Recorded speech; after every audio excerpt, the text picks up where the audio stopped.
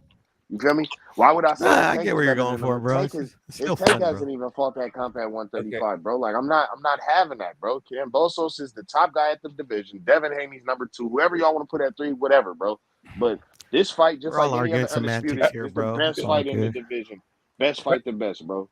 Right. So sorry, I was Ryan incorrect, fighting right? Tago and Loma's at war, bro. So I was incorrect about the number of seats sold for Ryan versus Luke. I said 5,000. It was $4,218, and $4,218 seats, and it grossed $353,000.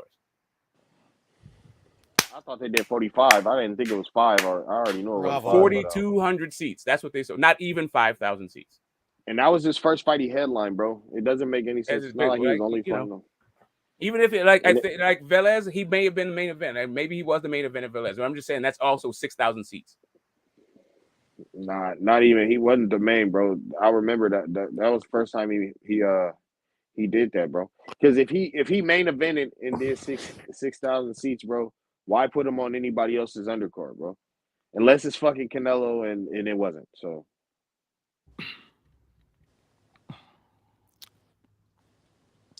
Don't be worried about the sales on the turnstiles. Just be worried about when the fights materialize. 20%, Paolo. I gotta be worried about it. When these fights materialize, you're relying on him having his chin, hanging high. That's where you're relying on.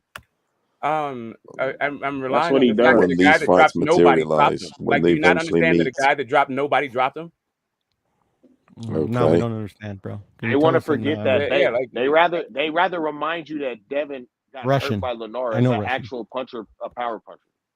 Yeah, the same guy, the guy who dropped Loma.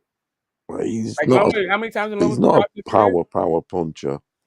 How many times has Loma been dropped in his career? Linares is not a. He's not Another a thing huge is, power how do you puncher. how He's a great power puncher. He's a much better power puncher than He's Luke, though. a good way better boxer. than Luke.